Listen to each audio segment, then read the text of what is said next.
ಈಗ ಇನ್ನೊಂದು ಕಡೆ ಸೌದಿ ಅವರು ಲಕ್ಷ್ಮಣ್ ಸೌದಿ ಅವರು ಕೂಡ ಈಗ ಒಂದು ಕಾಲ ಕಾಂಗ್ರೆಸ್ ಇಂದ ಹೊರಗಿಟ್ಟಿದ್ದಾರೆ, ಅವರು ಪಾರ್ಟಿಗೆ ಬರ್ತಾರೆ.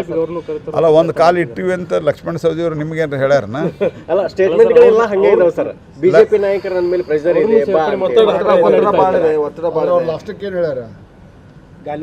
ಹೋಗಿಲ್ಲ ಅಂತ ಹೇಳಿದ್ದಾರೆ. ಅಲ್ಲ, ಲಕ್ಷ್ಮಣ ಸವದಿ ಅವರು ಅವರಲ್ಲಿರೋದು ಭಾರತೀಯ ಜನತಾ ಪಾರ್ಟಿಯ ಒಂದು ನಮ್ಮ ವೈಚಾರಿಕ ರಕ್ತವೇ ಅವರಲ್ಲಿ ಇರೋದು. ಹೀಗಾಗಿ ಅವರು ಬಂದರೆ ಭಾಳ ಸಂತೋಷ. ಶೆಟ್ಟರ್ ಬಂದ ತಕ್ಷಣ ಈ ಧಾರವಾಡ ಲೋಕಸಭಾ ಕ್ಷೇತ್ರದ ಟಿಕೆಟ್ ಯಾರಿಗೆ ಅನ್ನೋ ಗೊಂದಲ ಮತ್ತು ಚರ್ಚೆ, ಆ ರೀತಿ ಚರ್ಚೆಗಳು ಸ್ಟಾರ್ಟ್ ಆಗಿದೆ.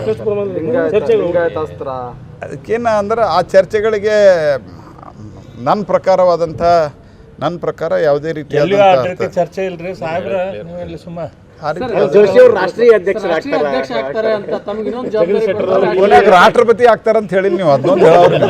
ಅವ್ರು ರಾಷ್ಟ್ರಪತಿ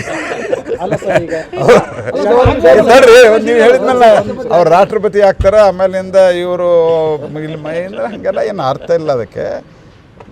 ಈಗಾಗಲೇ ನಮ್ಮೆಲ್ಲ ಶಾಸಕರು, ಮಾಜಿ ಶಾಸಕರು, ನಮ್ಮ ಜಿಲ್ಲಾ ಘಟಕ ಪೂರ್ತಿಯಾಗಿ ತಯಾರಿ ಶುರು ಮಾಡಿದೆ. ಮತ್ತು ಭಾರತೀಯ ಜನತಾ ಪಾರ್ಟಿಯ ರಾಷ್ಟ್ರೀಯ ನಾಯಕತ್ವದ ಬಗ್ಗೆ ನನಗೆ ಗೊತ್ತಿರೋ ಮಟ್ಟಿಗೆ ಇದ್ರ ಬಗ್ಗೆ ಸ್ಪಷ್ಟ ಇದೆ. ಮತ್ತು ಇನ್ನೇನು ಅಲ್ಲಲ್ಲ, ನಾನು first of all announce as a matter of principle ಹೇಳೋದಾದರೆ ಅನೌನ್ಸ್ ಆಗುವವರೆಗೆ ಇದು ಆ ರೀತಿ ಹೇಳಬಾರ್ದು. ಆದರೆ ಈ ಚುನಾವಣೆಯಲ್ಲಿ ಭಾರತೀಯ ಜನತಾ ಪಾರ್ಟಿಯಲ್ಲಿ ಅಭ್ಯರ್ಥಿಗಳ ಬಗ್ಗೆ ಯಾವುದೇ ರೀತಿಯಾದಂಥ ಗೊಂದಲ ಇಲ್ಲ. ನಾನು ಈಗಾಗಲೇ ಚುನಾವಣೆ ತಯಾರಿಯನ್ನು ಶುರು ಮಾಡಿದ್ದೆ.